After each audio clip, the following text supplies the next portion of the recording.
Obreiros Evangélicos, capítulo 72. Deus não faz acepção de pessoas. A religião de Cristo eleva o que a recebe a um plano mais alto de pensamento e ação, e ao mesmo tempo que apresenta toda a família humana como sendo semelhantemente objeto do amor de Deus, sendo comprados pelo sacrifício de seu Filho. Vem encontrar-se aos pés de Jesus o rico e o pobre, o letrado e o ignorante, sem nenhuma ideia de casta ou preeminência mundana. Todas as distinções terrestres desaparecem ao contemplarmos aquele a quem nossos pecados traspassaram.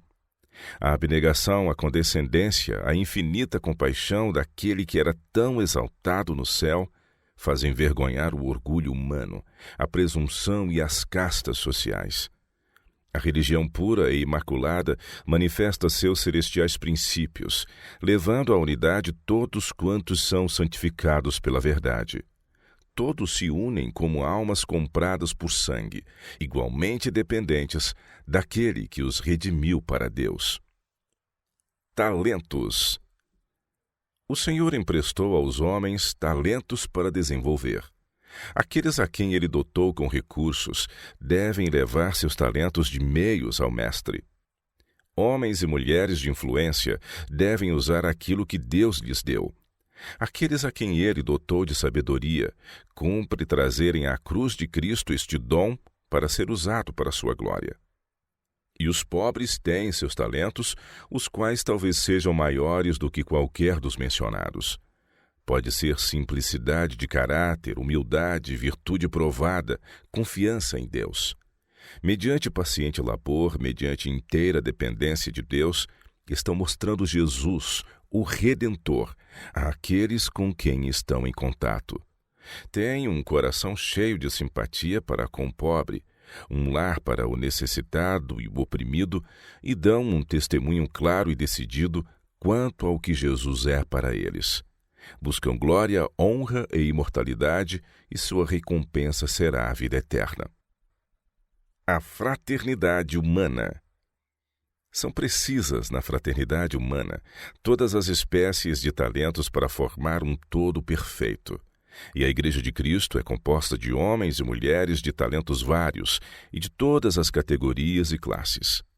Nunca foi desígnio de Deus que o orgulho humano houvesse de desfazer aquilo que foi ordenado por sua própria sabedoria, a combinação de toda sorte de espíritos, de todos os vários talentos que compõem um todo completo. Não deve haver depreciação de parte alguma da grande obra de Deus, sejam os instrumentos elevados ou humildes. Todos têm sua parte na difusão da luz em proporções diversas. Não deve haver monopólio do que, em certa medida, pertence a todos, altos e baixos, ricos e pobres, instruídos e ignorantes. Nenhum raio de luz deve ser desapreciado, nem impedido, nem um clarão não reconhecido ou mesmo aceito com relutância. Façam todos sua parte pela verdade e a justiça. Os interesses das diferentes classes da sociedade acham-se indissoluvelmente unidos. Estamos todos entretecidos na grande teia da humanidade, e não podemos, sem prejuízo, retirar nossas simpatias uns dos outros. É impossível manter-se na Igreja uma saudável influência quando não existe este interesse e simpatia comuns. Exclusivismo. Para Deus não existem castas. Ele desconhece qualquer coisa dessa espécie. Toda alma é valiosa aos seus olhos. Trabalhar pela salvação das almas é um emprego sabidamente honroso. Não importa qual seja a forma de nosso trabalho ou entre que classe seja, se é alta, se é baixa. À vista de Deus, essas distinções não lhe afetarão o real valor. A alma sincera, fervorosa, contrita, embora ignorante, é preciosa aos olhos do Senhor. Ele coloca seu selo sobre os homens, julgando-os não pela categoria que ocupam nem por sua riqueza, ou pela grandeza intelectual, mas por sua unidade com Cristo. O ignorante, o pária, o escravo, que haja aproveitado o melhor possível suas oportunidades e privilégios, se tem acariciado a luz que lhe foi dada por Deus, tem feito tudo quanto se exige.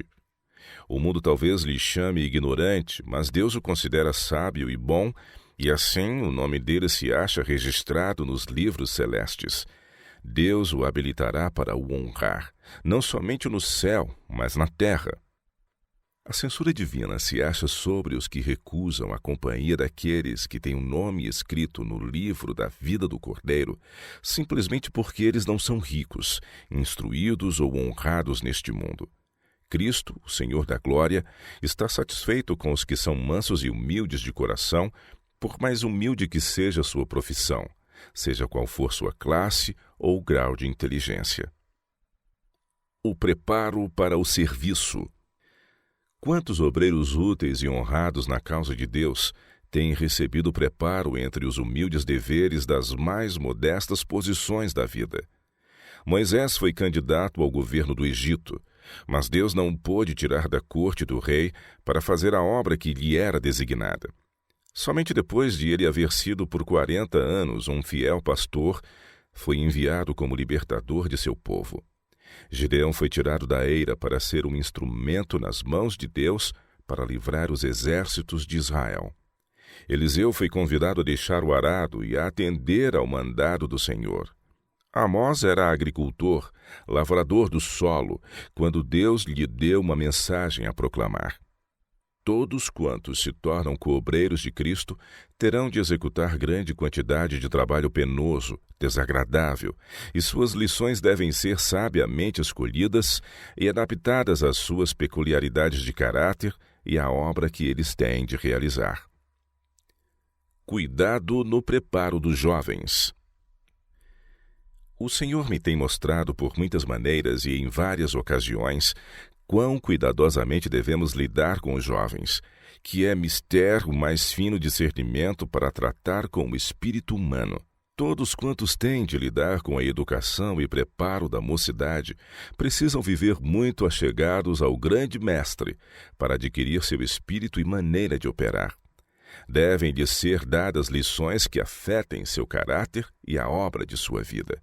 Deve-lhes ser ensinado que o Evangelho de Cristo não tolera nenhum espírito de casta, que ele não dá lugar a juízos descorteses de outros, o que tende diretamente à exaltação própria. A religião de Cristo nunca degrada o que a recebe, nem o torna vulgar e rude, nem o torna maldoso em pensar ou sentir para com aqueles por quem Cristo morreu. Há perigo de dar demasiada importância a questões de etiqueta e muito tempo a educação quanto a assuntos de maneiras e formas que nunca poderão ser de muita utilidade para muitos jovens. Alguns se acham em perigo de fazer do exterior o todo importante, de pôr excessiva estima no valor de meras convenções. Os resultados não fazem jus ao emprego de tempo e atenção dispensados a esses assuntos. Alguns que são ensinados a dar muito cuidado a essas coisas, pouco respeito ou simpatia manifestam por qualquer coisa, por mais excelente, se deixa de lhes satisfazer a norma das convenções. Tudo que incite a crítica menos generosa, a disposição para notar e expor todo defeito ou erro, é mau. Isso fomenta desconfiança e suspeita, as quais são contrárias ao caráter de Cristo e prejudiciais ao espírito que nela se exercita. Os que se empenham nessa obra apartam-se gradualmente do espírito do cristianismo. A educação essencial, perdurável, é a que desenvolve as mais nobres qualidades, que anima o espírito de geral benevolência, levando a mocidade a não pensar mal de ninguém, para que não ajuizem mal dos motivos, nem interpretem falsamente as palavras e ações. O tempo empregado nessa espécie de instrução produzirá frutos para a vida eterna. O exemplo de Cristo é uma repreensão ao exclusivismo. Em todos os séculos, desde que Cristo esteve entre os homens, tem havido algumas pessoas que preferem isolar-se dos outros, manifestando um desejo farisaico de preeminência. Separando-se do mundo, não têm vivido de maneira a beneficiar seus semelhantes. Não há na vida de Cristo nenhum exemplo que justifique essa beatice de justiça própria.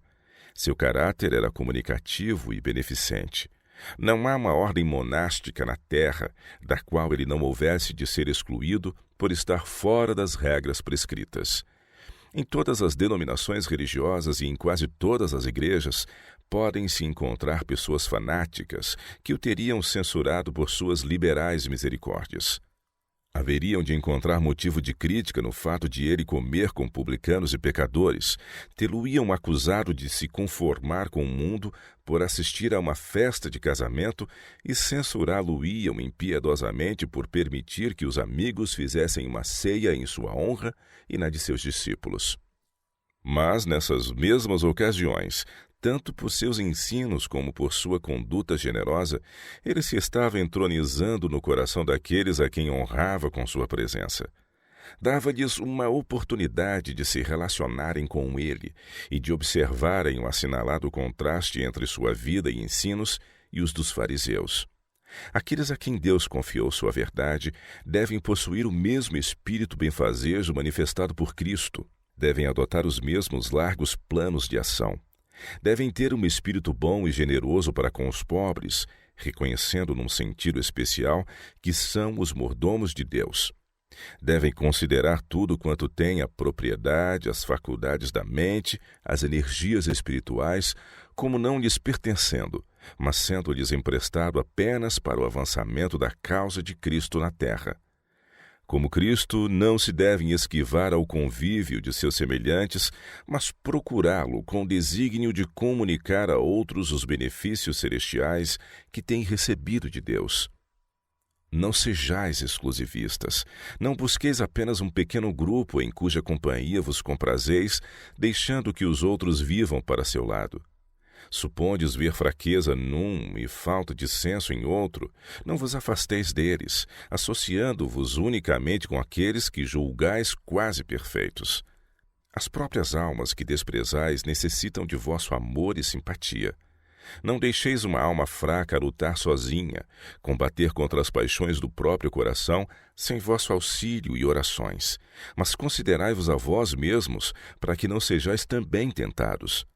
Se assim fizerdes, Deus não vos abandonará vossas próprias fraquezas. Podeis ter pecados maiores a seus olhos do que os daqueles a quem condenais. Não vos ponhais de parte, dizendo, sou mais santo do que tu. Cristo deitou seu divino braço em torno da raça humana. Trouxe aos homens seu divino poder para animar a pobre alma, enferma de pecado, desanimada, a esforçar-se em busca de uma vida mais elevada.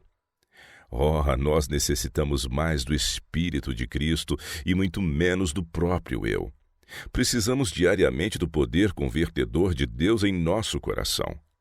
Necessitamos do Espírito enternecedor de Cristo que vença e abrande nossa alma. O único caminho que tem a seguir os que se julgam sãos é cair sobre a rocha e despedaçar-se. Cristo vos pode transformar à sua semelhança, se a ele vos submeterdes. Se seguirmos as pegadas de Cristo, havemos de nos aproximar daqueles que necessitam de nossos serviços. Havemos de explicar-lhes a Bíblia, apresentar-lhes as exigências da lei de Deus, ler as promessas aos hesitantes, despertar os descuidosos, fortalecer os fracos.